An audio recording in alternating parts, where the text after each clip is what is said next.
Let's go.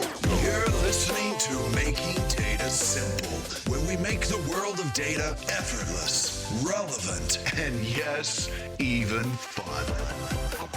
Anything that I didn't ask you on infrastructure that you wish, or you did, or is there another area you want to cover that we didn't? Well, we didn't really talk about cloud. This is right my area of responsibility, and in that we brought together kind of the on-prem infrastructure together with cloud a year ago. I know Worldwide did it in IBM this year, right, to move cloud into the infrastructure business.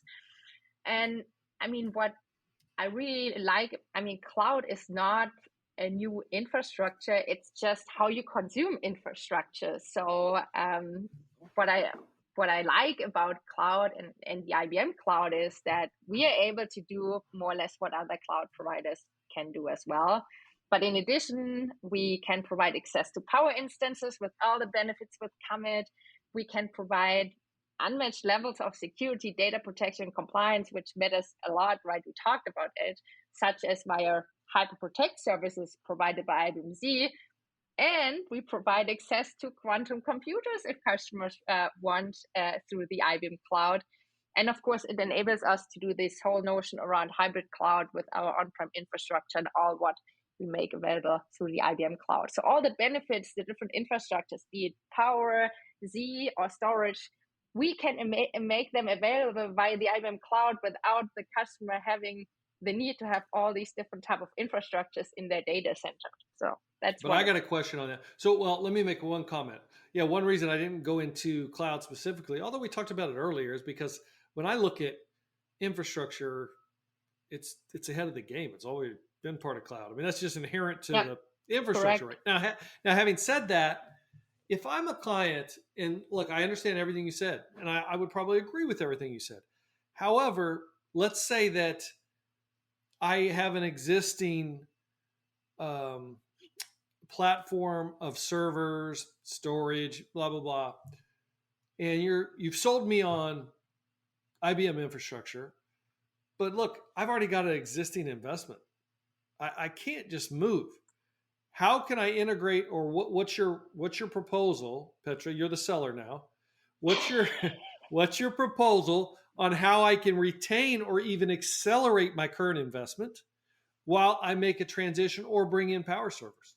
Well, I guess the answer is always, it depends on what you have in your environment and what your cloud strategy is. And there will always be different ways to do that. But I mean, those who are a little bit familiar with where IBM is going, I mean, we have a lot of partnerships with the bigger hyperscalers as well, and how we work together and integrate better moving forward.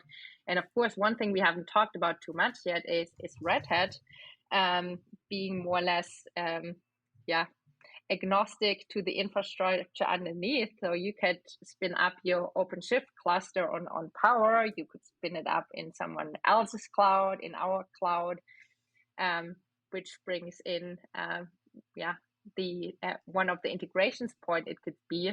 But yeah, of course. And this is what Buhrer said, well, you're the seller now. This is what we are facing, right? I mean, customers have their strategy, but as so often, the answer is hybrid, and usually you pick and choose the cloud that best fits your needs. And in very few cases, it's just one vendor's cloud that fits all the need an enterprise has. So in many cases, it's an integration and collaboration between several of them. Let me see if I could restate it. You correct anything I say wrong. What I thought I heard you say is like, look, we'll support any cloud. We do like IBM Cloud.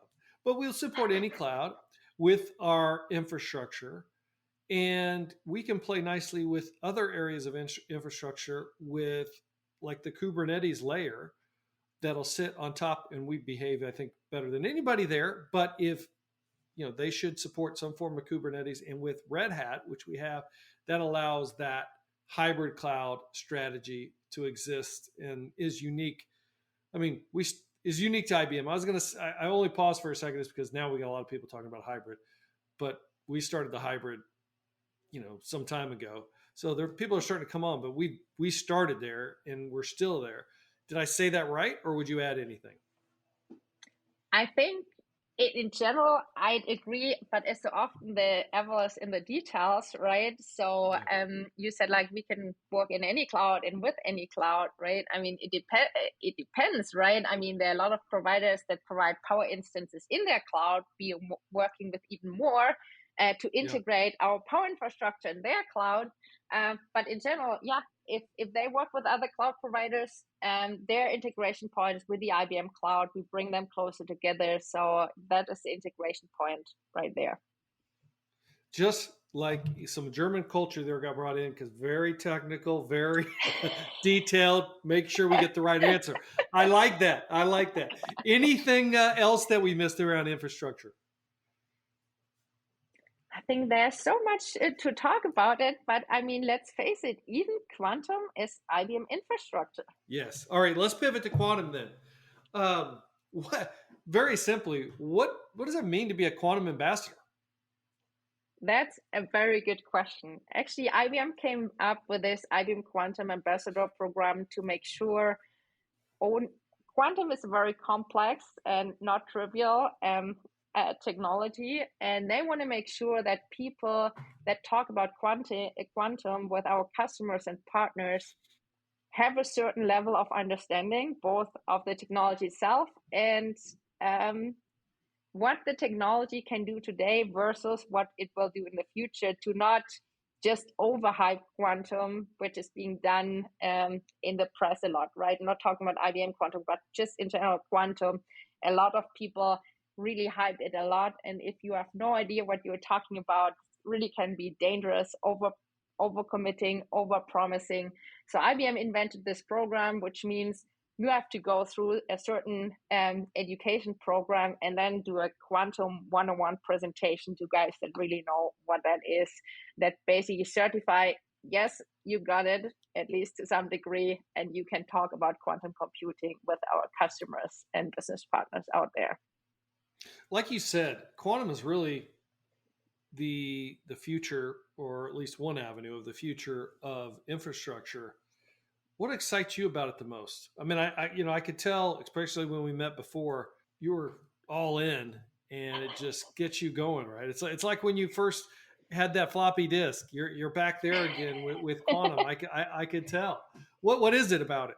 I think there are multiple angles to that. I think one thing is that quantum computing will help to address problems that we can't adequately solve today, even with the most powerful supercomputer. And what I like about quantum, I mean, a lot of people ask, oh, this huge computer, I mean, it must consume tremendous amount of energy, which is not at all true. So it needs a fraction of energy to do the same work a supercomputer would do in weeks or months.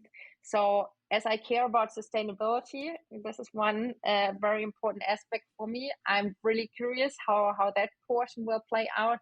And the other one is just, it promises to solve problems we are not able to save today at all, right? I mean, we saw what we can do with powerful supercomputers, getting to a COVID-19 vaccine more quickly. And that is a space that looks very promising for quantum computing as well, material science, drug discovery, and so forth. So this excites me really because, again, and this is one of the reasons I think why I work for IBM, that we create technology for the better and really have an impact, not just to maximize revenue and whatnot, which is important too, but really make this world a little bit better place for all of us. So in particular, in the healthcare space, drug discovery space, I'm really curious what quantum will bring as we advance. What is the use case that excites you most?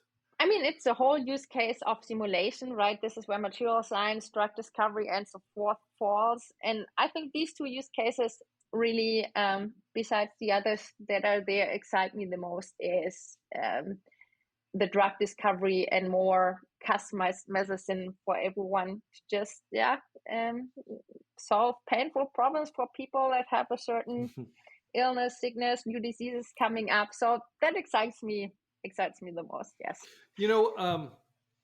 Just my editorial here. I think one thing IBM is guilty of, if I can say it, is that we just don't market ourselves very well. We're almost Correct. too humble. I think. Yeah. And when I look at quantum, I mean, this stuff, and we are on the bleeding edge here, and it's like amazing technology.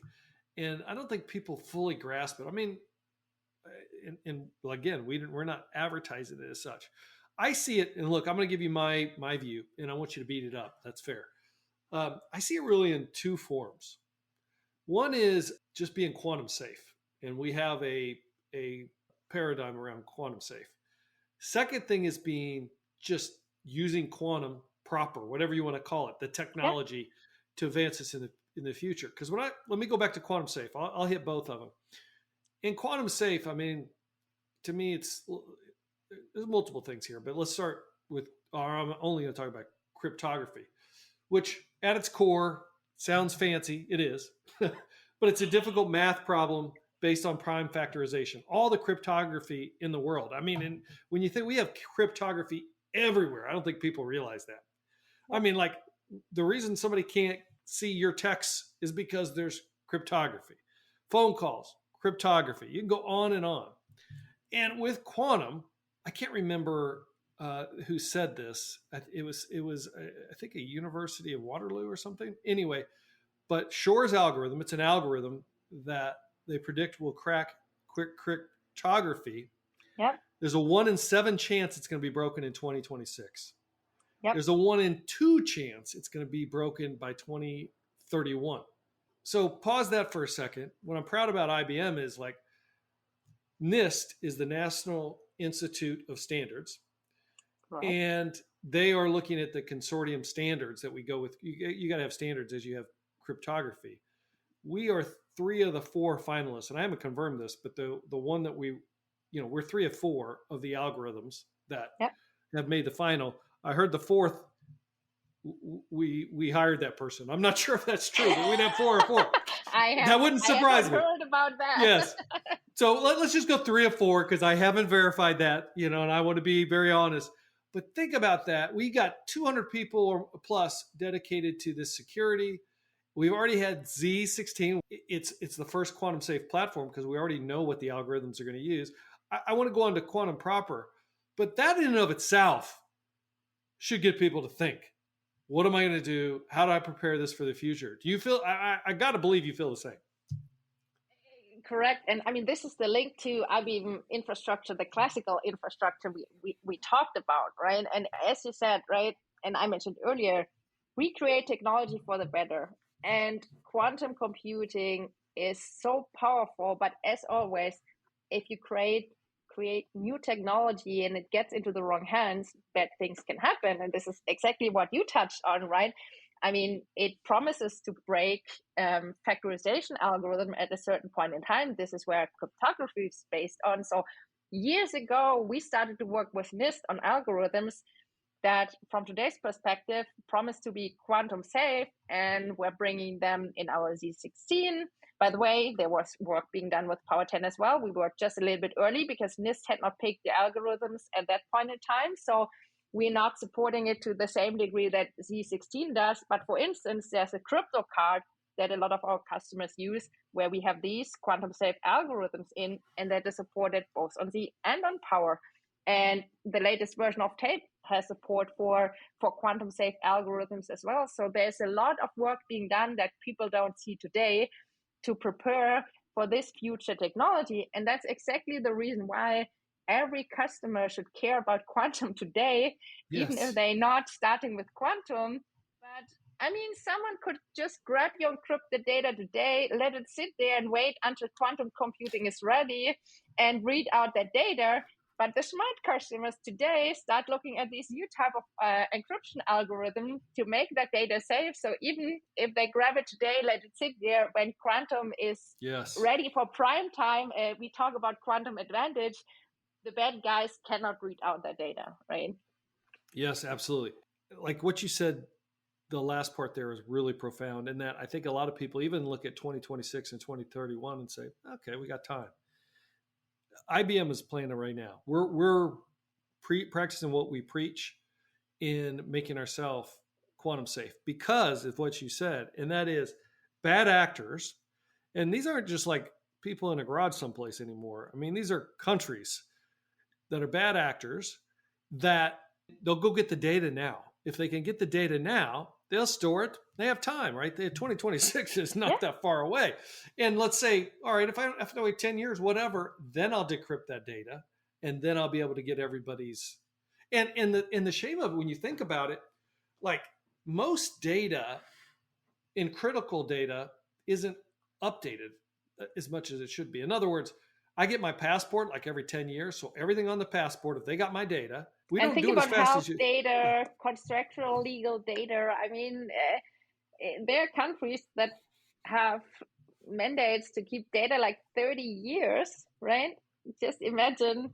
Or a company that has all their IP somewhere, right? To destroy the business model and just do the same. I mean, there's so much potential. I mean, if you don't care if in a 5 or 10 years, Fox read out your encrypted data, that's fine. But if you might want to think about that.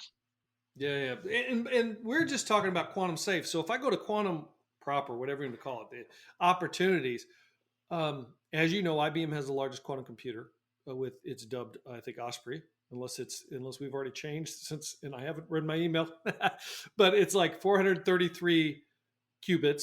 Like I'm working with clients right now to do things like Monte Carlo simulations that they could not do in the past. This is a product you can use today. I don't think a lot of the listeners and the customers know. We've got over 20 systems available. We have over 200. And you tell me if any of these numbers have changed. You can jump. We have over 200 partners that are part of the quantum network.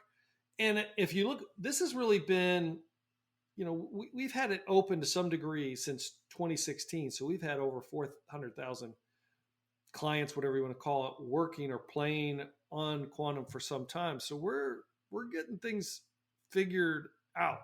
So there are going to be a lot of advancements in what quantum can do, whether we talked about healthcare, we talk about finance in the future. And honestly, and I'm not just saying this is IBM, if you don't do quantum at IBM, do it someplace, because you have got to, your competitors are going to get out in front of you because they're going to have this information and have models.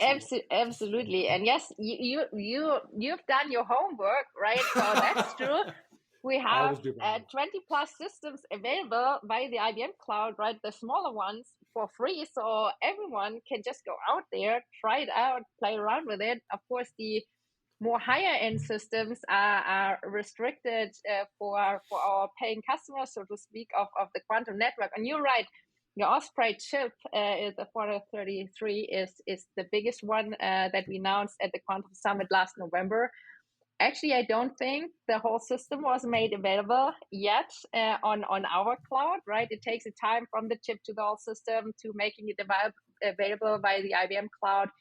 But yeah, I agree. I mean, it's very unique what we can bring to the table from the hardware, firmware, the kernel, the algorithm development. And I mean, I'm excited about to see how many enterprises start getting serious about it, setting up their quantum teams, be it for research collaboration with us in material science, longer lasting batteries for cars, batteries that can be charged more quickly, research project in the healthcare space. So yeah, I'm really curious what that space will bring over the next couple to several years. I'm just trying to be you. See, maybe I'll be a quantum ambassador in the future. You never know. Yes, I mean it's just. Goal. I mean, it's hard to understand if you don't have a PhD in quantum physics, right? So when I first raised my hand and said, "Well, I want to become a quantum ambassador," first when I asked, they said, "No, you have to have a PhD in physics." So I was patient. I asked again and again. I had to do a special pre-education. That's that rock. That rock's coming out. And now they open it up a little bit more. But what was really hard to do and to learn for me is that there are things I cannot get my head around and that I need just to accept. And that's what quantum mechanics brings. And that's actually a quote I usually use when I do quantum presentations to customers and business partners. A quote of Richard Feynman, who was a Nobel laureate in physics, who once said, if you think you understand quantum mechanics, you do not understand quantum mechanics. And that quote I really like because it helped me to just accept there are things beyond me that I'm not able to understand. I'm glad you said that. So I got to tell you a true story. I graduated electrical engineering, and I think the hardest class I took was quantum mechanics. It's like physics 3, quantum mechanics, and absolute true story. I shouldn't even tell this, but so I get my test back. It was the worst. I tell this to my friends all the time. I can't believe it. I think I had a 41% on this test, and I'm panicking. I'm like, this is terrible. There's no way I can recover from this. And I'm flipping out. I can remember I'm sitting in this big lecture hall. There's probably, I don't know, 60 people in it because, they're taking quantum 3 or physics 3, quantum mechanics. And I mean, this is just blow your mind type of stuff. The great news is that with the curve, I got a B. So I was like, oh, it's okay. 41%. It's all I relative. think. It's all relative. Yeah, theory of relativity right there at work, guys. Yes. Oh my goodness. That was Einstein. We're studying Einstein stuff. And I'm like, exactly. I need to have a drink while I'm studying this stuff because this is blow your mind. But anyway, it's awesome. It's very cool. Very cool. Thank you for talking with me today. This has been a lot of fun. I appreciate it. And time was flying by. I know. We talked about this a long time ago. So I appreciate us finally getting it on. It's probably my fault. Getting it on the schedule. No problem at all. It worked out in the end. So it did. I'm It happy. work out. Hey, I got a couple quick not personal questions, but what do you got on your bookshelf right now? On your bookshelf right now? I mean, I usually read books in terms of personal development. So I'm not, and I usually don't read All right, give books, us one. But listen to audiobooks. I like the book Unleashed from Francis Fry and Morris. All right. That's a good one. I read the Ask for the Why from Simon Sinek, right? I mean, books like that I really like to read because, I mean, a business is only as good as its people. And I mean, if I look at the role I have today, I'm only able to fill this role because I've worked a lot on myself and my personal development to become this rock, what you said, over the last several years. So these are the topics I read, or better said, listen to in my spare time. So it's good to know that there's somebody else out there that likes or reads self-help. I do a lot. Although right now I'm reading The End of the World is Just Beginning. Not exactly self-help. It's an interesting book though. It was recommended by another person on the podcast, so I take it. So I don't think I've read Unleashed. I haven't read Ask for Why. Hey, I got 2 more questions for you. I have 3 daughters, and I failed to get them into technology. They're doing great. I mean, they're doing beyond my every expectation. Audiology. One is finishing up law school and a pharmacist. So all great, but I failed to get them into technology. What do we need to do? How do we create the passion with diversity to get more people interested in technology? I think businesses do a lot, and I think it's important for businesses to reach these kids at an early age, right? I mean, when I think back, when I applied at IBM and was sitting in my application interview, I mean, I was saying of myself, I'm not the deepest techie, right? I just want to work in IT and whatnot. And I mean, 2 weeks later, I found myself in this mainframe development department using green screen. So I think the problem with girls in school very often is that being a techie is not necessarily something positive. And when I walked around in the town where I studied and someone asked, what are you studying? And I said, business informatics. Oh, that's not what you look like. And I was like, what do you mean? So I think still there's a notion of technology and people working that are geeks. And most of the times they're masculine geeks. And I think the schools and universities would need to change a lot. One story, two years ago, I was sitting with a colleague and she was telling me she registered her daughter for the informatics course, an optional informatics course. And 5 days later, the teacher called and said, well, do you really want to put your daughter in there? She's the only girl. And my colleague was, geez, what is that? I mean, the right reaction would have been, let's find some other girls to join her. Exactly. I think that is my answer. Well, I'm with you on that. It's like in high school, those are the nerds, but then the nerds rule the world after high school. That's the beauty of it. Like I was like at a reunion or something, and somebody said, weren't we were hot stuff in high school? They were talking about themselves. And I said, yeah, you had 3 years. I hope I have 70. That's the reality of it. Look at the companies that rule the world.